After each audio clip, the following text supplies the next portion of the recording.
Welcome to this week's edition of Taiwan Outlook. I'm your host, Chi-Chen Lo. For many people in Taiwan, the hot and humid weather this summer seems to be more and more unbearable. And apparently that has to do with the so-called global warming. So how serious is the global warming issue in Taiwan and all over the world? And this is a topic we want to talk about today. And joining us today is Mr. Mitchell Tsai, and he's the International Liaison of Taiwan Environmental Action Network. Mr. Tsai, welcome to our program. Thank you. I'm very glad to be here. Yes. Tell us, how serious now is the global warming issue? It's a pressing crisis because currently many scientists say that if climate change continues the way it's going over the next couple of years, if the global temperatures rise on average over 2 degrees Celsius, that we will face irreversible ecological impacts of climate change. So we are now approaching the so-called point of no return. Yeah, we're approaching the point of no return. And what would happen after that? What would happen after that? Well, there's a number of current weather conditions of current things that you can say. For example, some people have linked Hurricane Katrina to climate change. Other people have talked about massive droughts currently happening in Africa and linked them to climate change. Yeah. The research is still pending. The research is still this body of research is still developing. But essentially, what we're going to be seeing is more extreme weather patterns, and more extreme climate. For example, longer summers, longer winters, as well as more drought, more floods, more hurricanes. And also, in addition, the problem is that a lot of people say that with climate change, that the Earth has naturally experienced climate change over the years. At certain points, it's colder. At certain points, That's right. But the problem is that at this particular point is the speed of climate change. Is that generally the rate of average temperatures it changes and it varies over periods of hundreds of years. But That's right. the recent last 10, 20 years, we've seen unprecedented speed in terms of the rising of average global temperatures. Yeah. And so what that means is that the world's ecological system has no way to be able to adapt or be able to change with the times. And so as a result, we face these kinds of consequences. But apparently there is a growing international awareness of the situation. Apparently some had to do with Mr. Al Gore's movie about so-called inconvenient truth and so on. Yeah. So how's the international community reacting to this kind of global warming been doing? Well, what can I say? Naturally, you're aware in 1990, the U.S. and a number of other countries signed the Kyoto Protocol. That's right. And the Kyoto Protocol is a good first step towards the countries of the world working on stopping climate change. Yeah. In terms taking measures to address climate change, such as reducing our CO2 emissions of greenhouse gases. That's right. That comes from areas such as cars, transportation, from factories, from industry, from the way we live our modern lifestyle, essentially. Yeah. And but the problem with the Kyoto Protocol right now is that it's still not enough to be able to lower total greenhouse gas emissions. Yeah. And in fact, global greenhouse gas emissions continue to increase. Yeah. In fact, at a rate that's much, much higher than ever before. And a lot of that has to do with the fact that the Kyoto Protocol, one is that most of the countries aren't even meeting their targets, not even Japan, which Especially is developing countries. Yeah.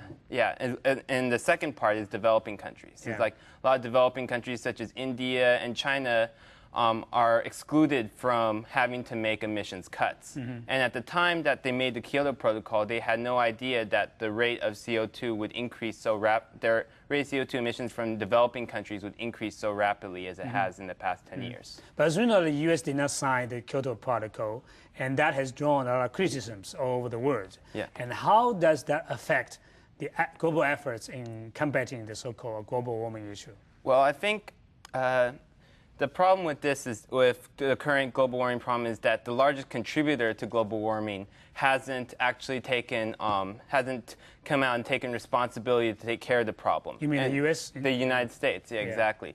And so with the Bush administration's decision not to push for the ratification of the Kyoto Protocol and implementation, because the U.S. did in fact sign it. The Clinton administration was a leader in working on the Kyoto Protocol, but they hasn't been able to be pushed through Congress. And because of that, other countries haven't been willing to take the responsibility to reduce their own CO2 emissions as well. So that's the sort of dilemma that we face right now, is that it's sort of a prisoner's dilemma, I guess. You know, nobody wants to take that nobody wants to take the dive to actually reduce greenhouse gas emissions. But as we know that European Union countries have now joined the boat and signed the Kyoto Protocol, and the U.S. as the #1 gas emission country did not sign the Kyoto Protocol, especially during the Bush administration.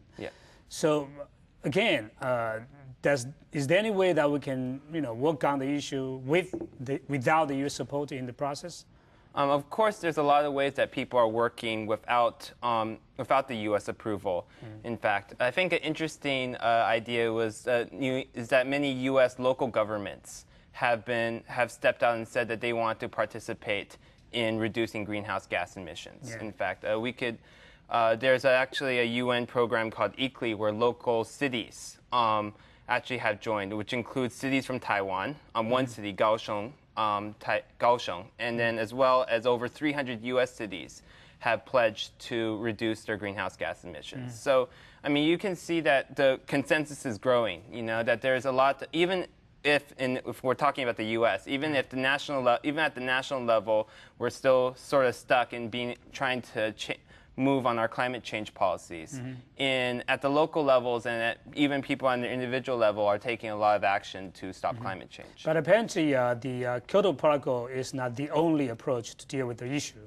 What are the other efforts done by the international community in responding to the global warming issue? Responding to the global warming issue. Well, I guess I earlier mentioned ECLI, right? ECLI is, the acronym itself is fairly difficult. What they like to call it now is Sustainable Cities. And what it is it's a group of local city governments that have gone together to pledge that to take action towards solving climate change or to reduce their own. In fact, something like over 70 to 80% of global CO2 emissions come from cities, large cities. And so the vast amount of responsibility has to be taken at that particular has to be taken at the local level. And within ECLI, what they do is they offer city governments a way to build their own knowledge about how to take on climate change. Because you can imagine that part of the problem isn't just political willpower, but the ability to even take on these policies. Because greenhouse gas, climate change hasn't been part of our political analysis, political thought until very recently. And so what ECLI does, and it's a program under the UN Environmental Program, is that it offers knowledge and offers a way for cities to be able to cooperate with each other. So not only national governments, but also local governments are involved in the process of dealing with the issue. How about companies, enterprises? What do they do in being responsible for the global warming issues?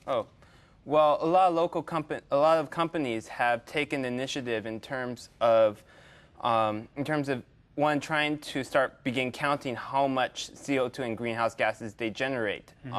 In addition to that, taking measures to reduce and increase the efficiency of their production means and of their kind of things. Because, in fact, one of the big things is that people talk about how addressing global warming inevitably hurts your economy. And they talk about how it increases costs. But in fact, when we talk about implementing climate change measures, what we're talking about is using less energy to do the exact same thing. We're talking about increasing efficiency. And so for a lot of companies, they found that they've been able to by implementing efficiency measures, they've actually been able to increase their bottom line in a lot of ways. And another way that companies are doing this is through carbon credits trading, in fact, which is a measure where you are actually able to, it's experimental at the point. There's only it's sort of like buying stocks, or buying commodities, where you pay for the right to to emit carbon. That's you right. know? Yeah. So it could also be profitable, if you do this kind of energy consuming products and also industries and so on, right? Well, yeah, and that's exactly what our perspective is on this. Is that for nearly everyone, it's a emerging crisis, global warming. But at the same time, the second part is that it's also another way in which just we can do more things with less. Yeah. To increase the efficiency of our economies, we have to take climate change into account. Yeah. We know there are many international non-governmental organizations, NGOs, who are very actively involved in in dealing with the global warming issues. Yeah. What are the key priorities or top issues that they are doing right now in terms of tackling with the global warming? Well, I think for different countries, it's a different means very different things. For example, in Taiwan, what a lot of our NGOs are working on is addressing energy, in particular Taiwan's heavy reliance on coal, nuclear, and oil energy sources, and hoping to shift towards more renewable energy sources, and locally driven energy sources. In the U.S., a lot of NGOs, we focus on issues such as transportation. For example, when I was working back in the U.S. in environmental organizations, one of the big issues that we saw was regarding the Long Beach ports, because a lot of the ships come in, they generate a lot of CO2, and they not only generate a lot of greenhouse gases, but they generate a lot of pollution that was linked to air pollution, that was linked to things such as lung cancer and things like that. And so what we were talking, and what was funny about it was that you talk about the Long Beach ports, some people say that they're the largest ports in the world, and it's all the goods that come from Asia, including countries like Taiwan and India, all the goods come into U.S., come into that port. And then they either leave by train or they leave by trucks. And so these greenhouse, and you could see that health ailments such as lung cancer, asthma followed this transportation into it. So when I talk about global warming, when I think about greenhouse gases, we're not talking about some sort of abstract idea that might happen in 50, 60 years. We're also talking about everyday impacts. So it's a health issue as well. It's a health impact as well, yes. But the thing is, looking back, are you satisfied with what we have accomplished so far, or are you somewhat disappointed about the progress of dealing with the issue?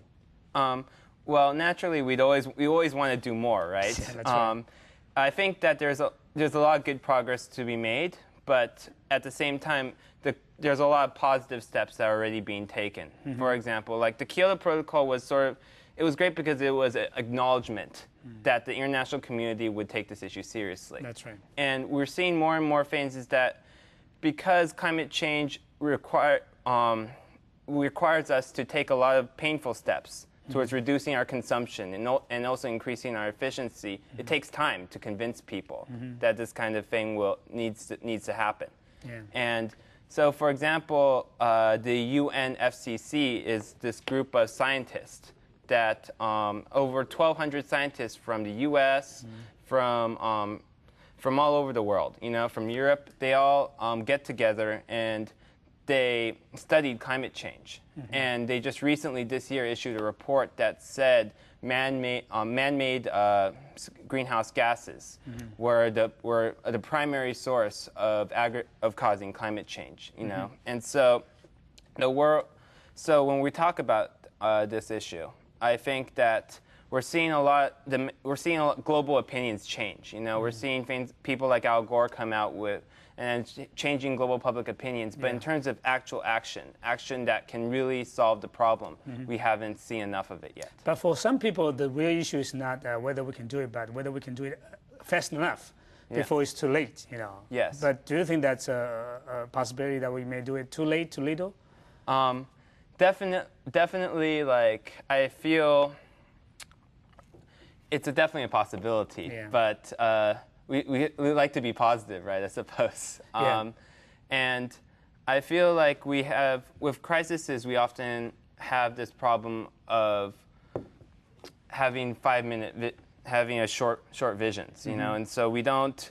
And so what the world needs right now is truly leaders who are willing to take the long-term perspective and view and respect future generations and address this problem seriously. Yeah. It is a serious possibility that we would not be able to solve this problem, but it's not impossible. You know, at this point, we're sort of at a crossroads, I would say. And apparently, global warming is a global issue, but also a local issue as well. Yeah. And Taiwan is part of the international community. We cannot exclude ourselves from the international community. Yeah. And Taiwan cannot isolate itself from being impacted by the global warming issue. So you've been in Taiwan for 2 years. So when we come back, we will talk about your experience of working here in Taiwan in local NGOs in dealing with the global warming issue. Okay. And let's take a short break. We'll be right back in a few moments.